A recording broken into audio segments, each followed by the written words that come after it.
Hey there.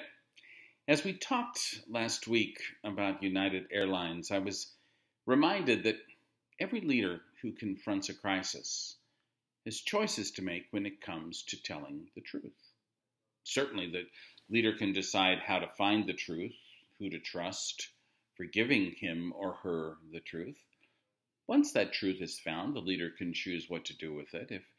If he or she is going to use the truth to actually get something done, to actually change, and he or she needs to decide how much of that truth to share and how to share it. Not every organization can always disclose everything. It's not always possible, but the organization and the leader must be truthful in how much truth they can actually share. And that often involves the use of numbers because many times numbers can help support a message of truth. So all of this reminded me of an incident early in my career, and if I've told you this story, I apologize. But one day I got a phone call at my desk, and it was from our station manager at Frontier Airlines in Casper, Wyoming. And if you've never been to Casper, Wyoming, there isn't a lot in Casper, Wyoming, and there certainly isn't ever much news in Casper, Wyoming, but there was big news in Casper, Wyoming that day because one of our airplanes had landed without its landing gear. Now, this was not a case of losing the wheel. This was a case of, for whatever reason, the landing gear simply did not lower, and so the plane, with 130 people on it, skidded across the runway on its belly, and that really isn't a way to end a flight. Well, I jumped on a plane, went to Casper, and confronted these ever-eager reporters who'd been, frankly, waiting their entire careers for something to happen in Casper, and we had delivered that morning. And I made my first mistake. I made my first choice, and I made my first mistake. I went to the pilot, and I said, "What happened?" And he said, "Oh, Mark, it was terrible. We tried to get the landing gear to lower. We kept pressing the button and banging this and hitting this, and the landing gear just wouldn't lower, and then we found ourselves skidding across the runway." And I made the choice to believe him. Wrong choice. I then made the choice to go out and brag about what had happened and how we never had things like this happen. So I went out and I said, "Oh, this pilot tried to put the landing gear down. He couldn't.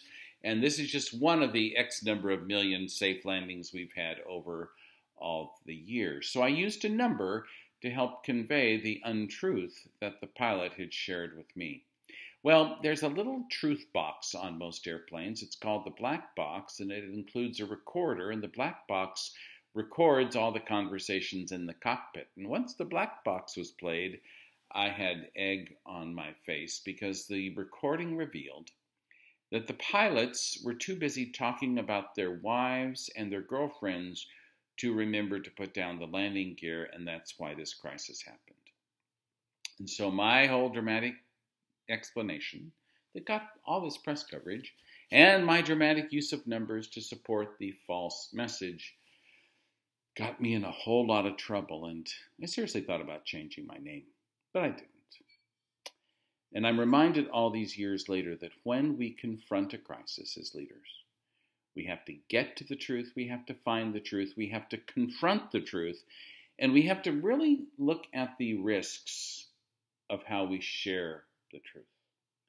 Because there are moments that we can overshare truth, over-detail truth, and we can risk the relationships that matter.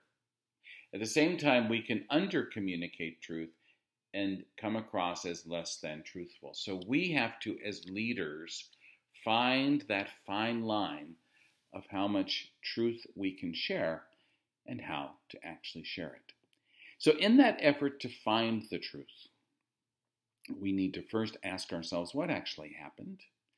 And if we don't know all the answers to what actually happened, we need to find people who can give us those answers. The first thing I should have done when I heard that pilot say, "Oh, I tried to lower the landing gear," I should have had someone back at work who I could call to say, "The pilot just told me this. Is that true? Could that really happen? Or is that just a pilot, being a pilot?" I should have had a way to find the truth, to check someone else's version of the truth, so that I could say, this is the truth we're working in, and this is the truth we must stand in. Because only when we know the truth can we then decide what to do with the truth. I sometimes use my favorite phrase, start with the truth and then edit. So if you're going to start with the truth, you have to find the truth. Once you find the truth, you simply decide, how much of this can I share? What do I do with this truth? And that is as much an assessment of how truthful can I be within the relationships that matter.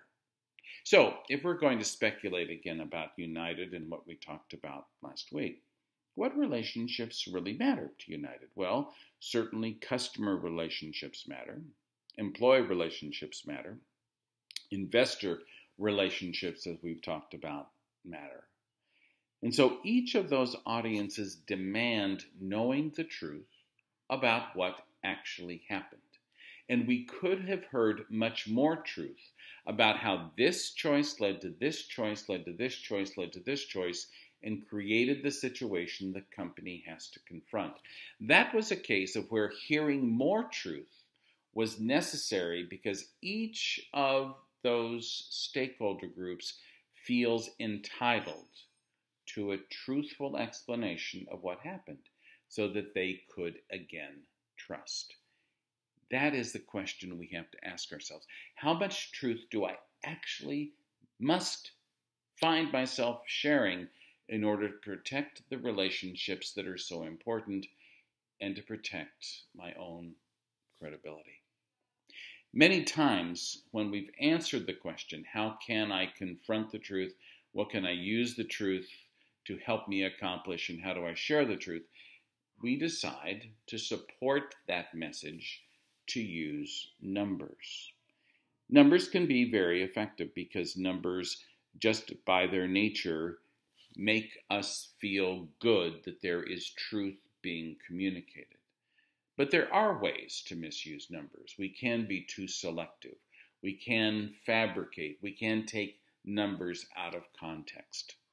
So here are a few things to keep in mind as you consider how you could use numbers to help explain your choices during a crisis. And it goes back to that chart we used early in class, the central message, and how the central message is supported by evidence, it's supported by explanation, it's supported by example.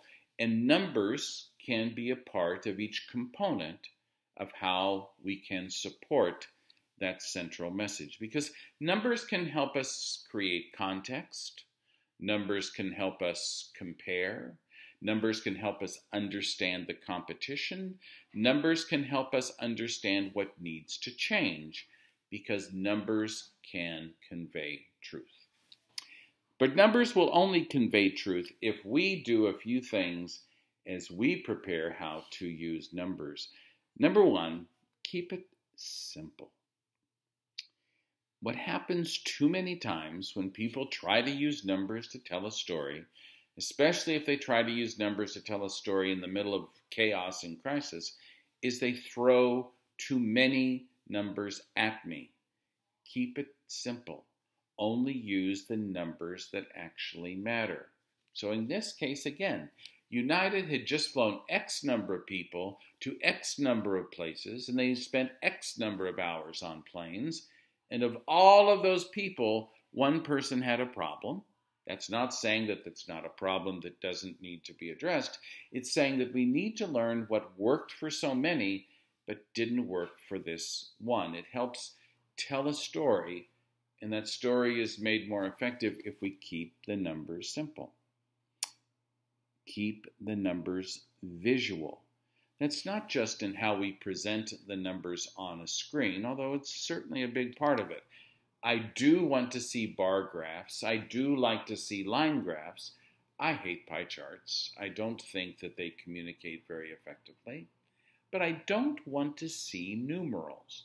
And it's so amazing to me how many people on slides insist on putting actual numbers, or too many actual numbers. It's okay to have things visual and one big number at an end. That can actually be quite effective.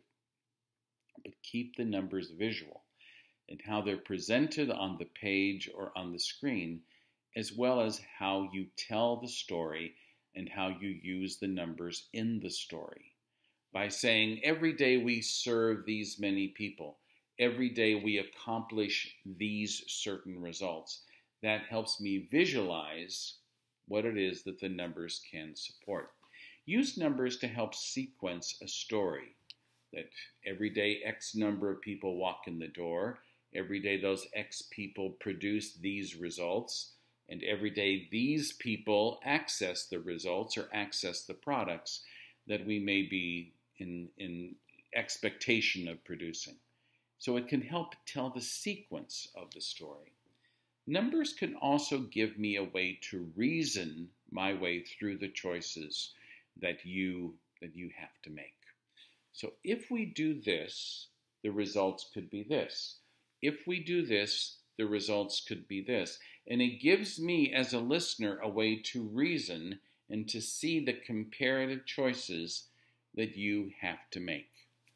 And ultimately, numbers can help me see the finite result that must be achieved. If we don't achieve this, this can't happen.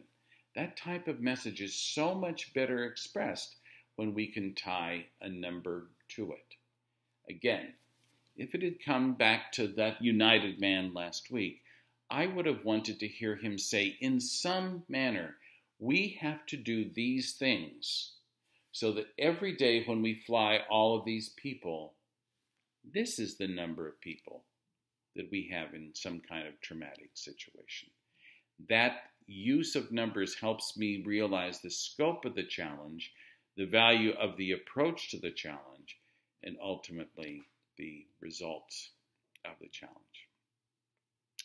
I did survive, in case you're curious, that situation in Frontier years ago. I didn't have to change my name. I think my mother wanted me to after I was on the news so much, but I didn't. I didn't even change how to spell. But I did learn some things that I've carried through to this day, and that every time I work with a leader confronting a crisis, I make sure that I mention it's essential for a leader to imagine all the what-ifs that could happen. So if that leader of United hadn't thought about that happening, he should have. It's essential to find the truth, to work from the truth, to use the truth. It's essential to stand in the truth. And when you share the truth, to know from the beginning how much truth can I share, and to find the numbers that can help me share that truth. What are the numbers that can help people understand the context? What are the numbers that can help people understand the choices and the consequences of those choices? And what are the numbers that can help people understand what must change because of the truth that we find ourselves in? But perhaps the ultimate lesson of this crisis, of any crisis, is that as leaders, we need to be the conscience of the places where we work. We need to be the people who hang on to truth, who hang on the importance of the truth, and are always willing to ask the questions to get to the truth, because that's the only way, numbers or no numbers, that we can share the truth. Thanks, and I'll see you in class. Bye.